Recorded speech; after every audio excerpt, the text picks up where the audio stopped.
प्रायोजक हैं रोजगार डेवलपर्स। नमस्कार, स्वागत है आपका उत्तराखंड बुलेटिन में। मैं हूं आपके साथ सुहानी बहुगुना। बुलेटिन की शुरुआत से पहले एक नजर इस वक्त की हेडलाइंस पर।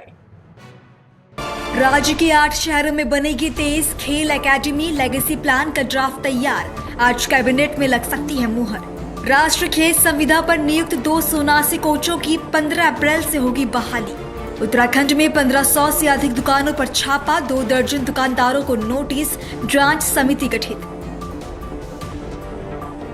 आज हरिद्वार दौरे पर रहेंगे मुख्य सचिव आनंद ब्रिधन। अर्थ कुंभ मेला 2027 को लेकर करेंगे बैठक। हरिद्वार में गुरुकुल कांगड़ी विश्वविद्यालय की छात्र पर जानलेवा हमला करने वाले 2 हमलावरों को पुलिस ने मुठभेड़ में किया गिरफ्तार। एक हमलावर के पैर में लगी गोली। हेडलाइंस के बाद अब बात करेंगे राज्य के मौसम के बारे में। उत्तराखंड के पहाड़ी और मैदानी क्षेत्रों में तापमान बढ़ता जा रहा है। बीते 4 दिनों से उत्तराखंड के सभी जिलों में मौसम शुष्क बना हुआ है। देहरादून मौसम विज्ञान केंद्र के पूर्वानुमान के मुताबिक आज सभी जिलों में बीते रोज की तरह मौसम शुष्क ही बना रहेगा, जिसके चलते कई क्षेत्रों में तापमान में बढ़ोतरी देखी जा सकती है। देहरादून का अधिकतम तापमान आज 64 डिग्री और न्यूनतम तापमान 14 डिग्री सेल्सियस रहने की संभावना जताई गई है।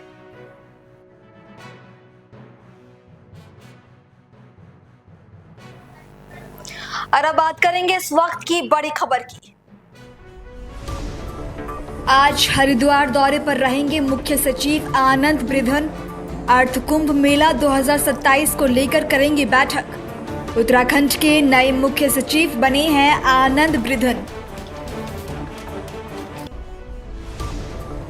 आज हरिद्वार दौरे पर रहेंगे मुख्य सचिव आनंद ब्रिधन। अर्थ कुंभ मेला 2027 को लेकर करेंगे बैठक। उत्तराखंड के नए मुख्य सचिव बने हैं आनंद ब्रिधन। खबर पौड़ी से है, जहां 1 अप्रैल को अपर जिलाधिकारी अनिल सिंह गब्रियाल की अध्यक्षता में राजकीय व्यवसायिक कॉलेज बनास पैठाणी में चाकीसैण तहसील दिवस का आयोजन किया गया। तहसील दिवस में कुल 12 शिकायतें दर्ज की गईं। अपर जिलाधिकारी ने संबंधित विभागों के अधिकारियों को तत्काल समस्याओं के निस्तारण के निर्देश भी दिए।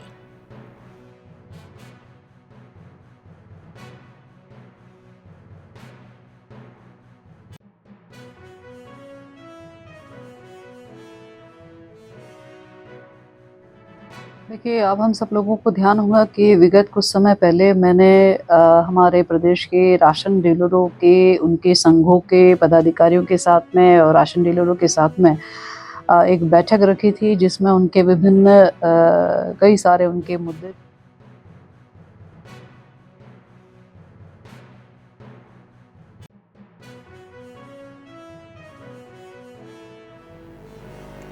अगली खबर राजधानी देहरादून से, जहां खाद्य नागरिक आपूर्ति एवं उपभोक्ता विभाग की मंत्री रेखा आर्य ने जानकारी दी कि सभी गोदाम पर इलेक्ट्रिक कांटे लगा दिए गए हैं और अब इससे तोल कर ही विक्रेताओं को राशन मिलेगा।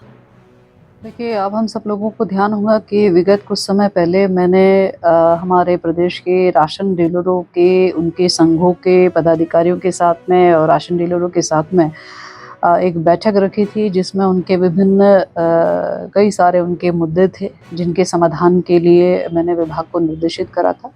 और समाधान के स्वरूप में उन सब की कई सारी मांगे थी, जिनमें all India fair price shop dealer federation की ओर से भी कई सारे विषय रखे गए थे, जिसमें उनका प्रधानमंत्री गरीब कल्याण अन्न योजना, जो कि कोविड कालखंड के दौरान में जो कि पीडीएस सिस्टम से लोगों को वितरित की गई थी, लेकिन उसका जो भुगतान था विगत, उसका चाहे वो लाभांश का स्वरूप हो, वो उनको, या परिवहन का स्वरूप हो, वो उनको नहीं मिल पाया था। तो आज बताते हुए हर्ष हो रही है कि उस बैठक के उपरांत से विभागीय सक्रियता के कारण आज विभाग को 56 करोड़ की धनराशि भारत सरकार की ओर से प्राप्त होगी है। और निश्चित रूप से जो ये धनराशि जो हमें प्राप्त हुई है, शीघ्र हम जनपदों को हस्तांतरित करेंगे और जनपदों से फिर राशन डीलरों को ये धनराशि प्राप्त होगी।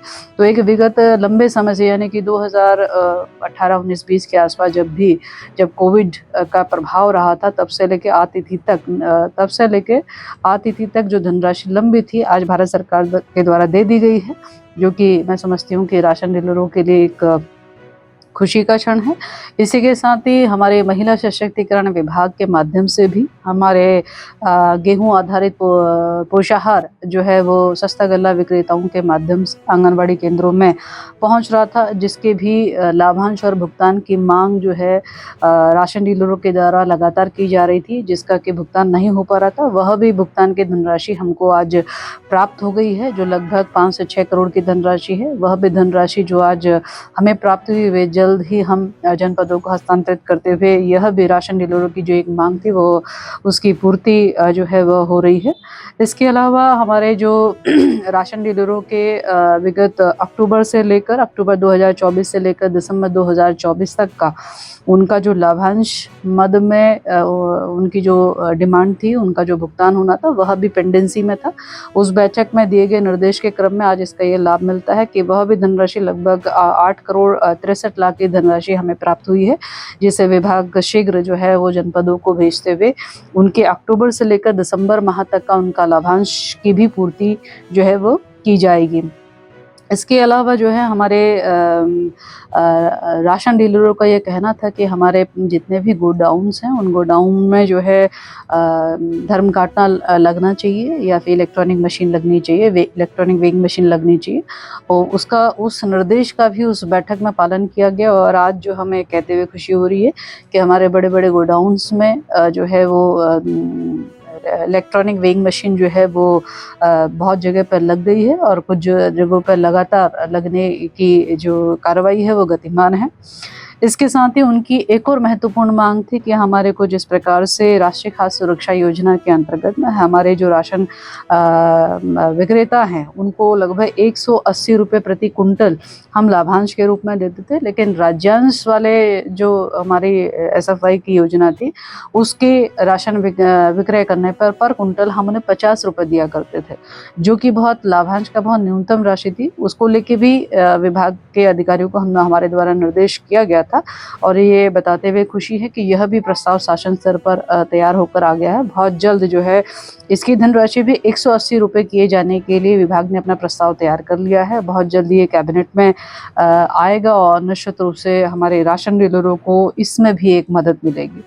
एक और विषय था कि हमारे राशन डीलरों का यह डिमांड थी कि उनको मुफ्त खाद्यान्न वितरण में जो ऑनलाइन वितरण होती है, तो उसकी जो हमारा निःशुल्क नेट डाटा है वो हमें प्राप्त हो। जो इसका वो लंबे समय से विभाग को आग्रह करते रहे हैं, तो हम ये कह सकते हैं कि बहुत जल्द उनको जो है नए सिस्टम इंटीग्रेटेड के माध्यम से उनको जो राशन अब वो भविष्य में वितरित करेंगे, तो वो पहले से ही जो है वो डाटा फुल होगा, जिससे कि वो पूरी तरीके से जो है निःशुल्क नेट जो है उनको नेट डाटा उनको उपलब्ध हो पाएगा, जो कि उनके लिए मैं समझती हूँ कि जो उनकी लंबे समय से एक मांग थी, वह भी आज जो है वो पूर्ति होने जा रही है। तो ये विभिन्न मांग जो कि पिछली बैठकों में हमारे निर्देश के क्रम में और उनके द्वारा बताई गई समस्या के निराकरण में जो निर्देश दिए गए थे, उसके अनुपालन में विभाग ने त्वरितता से कार्रवाई की है। इसके लिए मैं विभाग के अधिकारियों को भी बधाई देती हूँ, और उनका भी धन्यवाद देती हूँ all India fair price shop dealer federation का, जिन्होंने बहुत सारी चीज़ें जो है प्रकाश में लाते हुए उनकी समस्याओं का समाधान होने का एक रास्ता जो है वह प्रशस्त जो है वो हो पाया है। तो मैं समझती हूँ कि इस दी गई व्यवस्थाओं में निश्चित रूप से हमारे राशन डीलर को जो है बहुत हद तक सुविधाएं होंगी। देखिए, भारत सरकार के द्वारा लगातार ये कोशिश है, भारत सरकार के द्वारा ये मैंडेटरी अब किया जा रहा है कि हमारे जो अब राशन का वितरण होगा वो ई-पॉस मशीन के माध्यम से होगा, जिसको लेकर हमने पायलट के रूप में गढ़वाल के अपने हरिद्वार जनपद में और कुमाऊं के अपने उधम सिंह जनपद में हमने इसकी शुरुआत कर दी है। और ये जो शुरुआत की गई है, ये शुरुआत में इसका जो फीडबैक आ रहा है वो काफ़ी अच्छा आ रहा है। इससे जो हमारे लाभार्थी हैं वे आसानी से बिल्कुल क्वालिटी में भी और क्वांटिटी में भी बराबर राशन प्राप्त कर पा रहे हैं। निश्चित रूप से इसका विस्तार हम लोग पूरे प्रदेश में करेंगे। ई-पॉस मशीन हम लोग हर राशन डीलरों तक पहुंचाएंगे, ताकि जो है हमारे लाभार्थी को क्वालिटी और क्वांटिटी से समझौता ना करना पड़े। अगली खबर पौड़ी से है, जहां वरिष्ठ पुलिस अधीक्षक पौड़ी लोकेश्वर सिंह ने जनपद के समस्त थाना चौकी प्रभारियों को सीनियर सिटीजन, निर्धन, गरीब, असहाय लोगों की समस्याओं के बारे में जानकारी लेने के निर्देश दिए। साथ ही ऐसे सभी लोगों को किसी भी प्रकार की समस्या होने पर पुलिस को सूचित करने के लिए प्रेरित किया गया।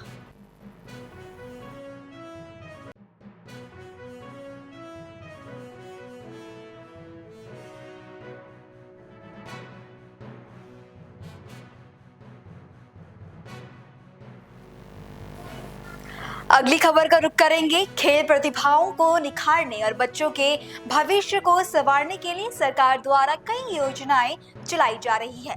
इसी संदर्भ में हरिद्वार जिला क्रीड़ा अधिकारी ने बताया कि छोटे और बड़े बच्चों के लिए विभिन्न योजनाएं उपलब्ध हैं, जिनका लाभ चयनित होने पर लाभ उठाया जा सकेगा।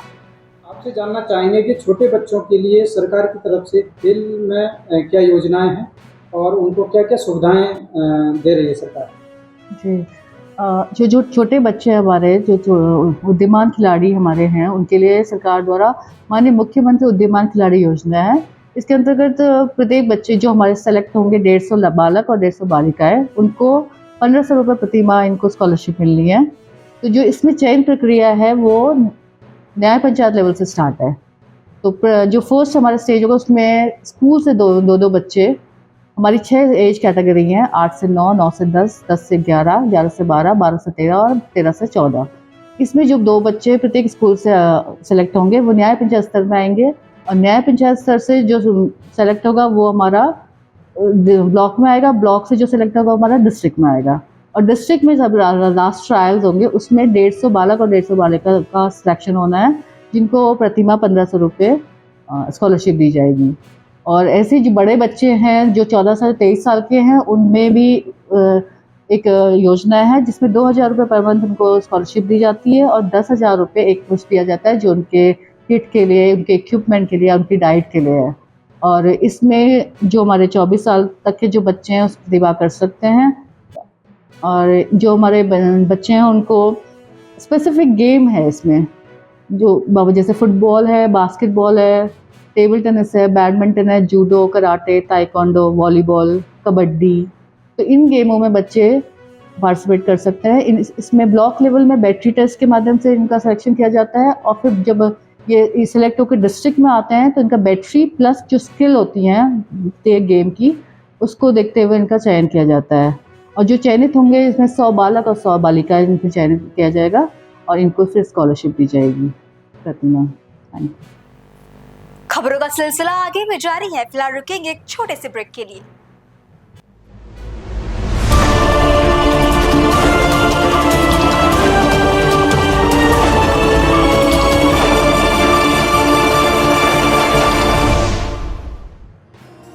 रोजगार डेवलपर्स की ओर से आप सभी को चैत्र नवरात्रि की हार्दिक शुभकामनाएं। रोजगार डेवलपर्स, a unit of रोजगार डेवलपर्स एंड प्राइवेट लिमिटेड।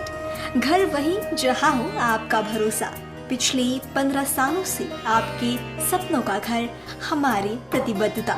रोजगार डेवलपर्स का पता है शिमला बाईपास रोड, गणेशपुर, देहरादून। रोजगार डेवलपर्स से संपर्क करने के लिए अभी डायल करें 9897054026 पर या 8433207910 पर। रोजगार डेवलपर्स, a unit of रोजगार डेवलपर्स एंड प्राइवेट लिमिटेड। घर वहीं जहां हो आपका भरोसा। पिछले 15 सालों से आपके सपनों का घर हमारी प्रतिबद्धता। रोजगार डेवलपर्स का पता है शिमला बाईपास रोड, गणेशपुर, देहरादून। रोजगार डेवलपर्स से संपर्क करने के लिए अभी डायल कीजिए 9897054026 पर या 8433207910 पर।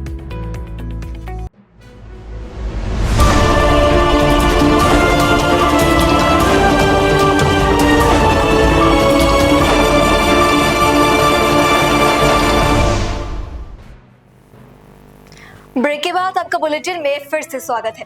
खबर उत्तरकाशी से है, जहां के तहसील मोरही अंतर्गत एक यूटिलिटी वाहन मार्ग पर ही पलट गई। इस दुर्घटना में एक नेपाली मूल के व्यक्ति की मौत हो गई और 5-6 लोग घायल हुए हैं। मौके पर ग्रामीण पुलिस और एसडीआरएफ ने राहत एवं बचाव कार्य शुरू किया।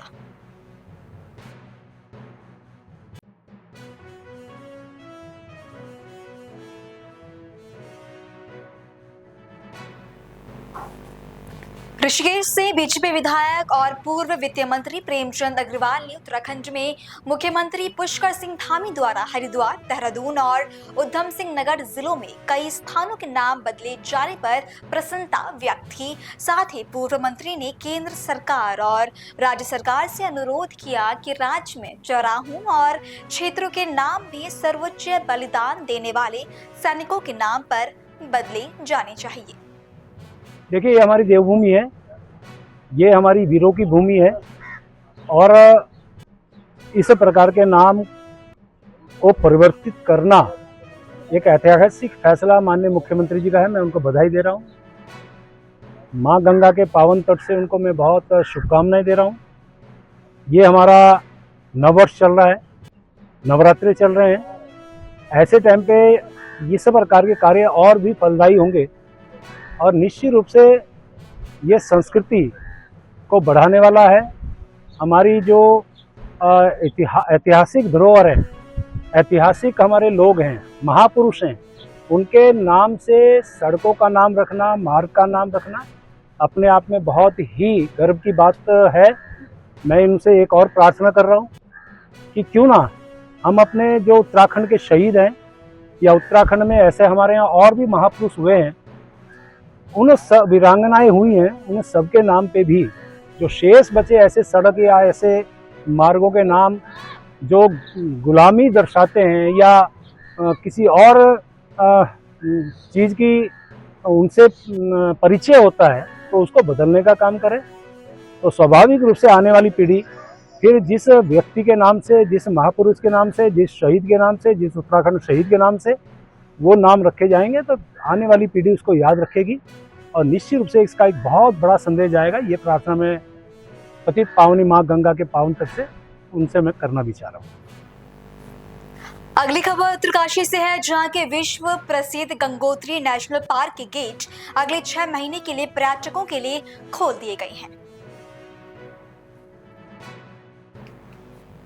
गंगोत्री नेशनल पार्क के गेट खुलने से पर्यटकों का गड़तांग गली और गंगोत्री गौमुख ट्रैक पर आगमन शुरू हो जाएगा।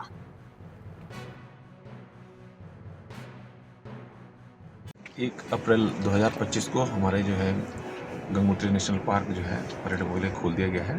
आज सुबह जो है हमने गेट को खोल दिया है और हम आशा करते हैं कि यह वर्ष जो है हमारे पर्यटन की दृष्टि से हमारे लिए अच्छा रहेगा और अधिक से अधिक संख्या में पर्यटक जो है प्रकृति का आनंद लेने के लिए जो है हमारे इस गंगोत्री नेशनल पार्क में आएंगे। 1 अप्रैल 2025 को गंगोत्री नेशनल पार्क के कपाट खोल दिए गए हैं।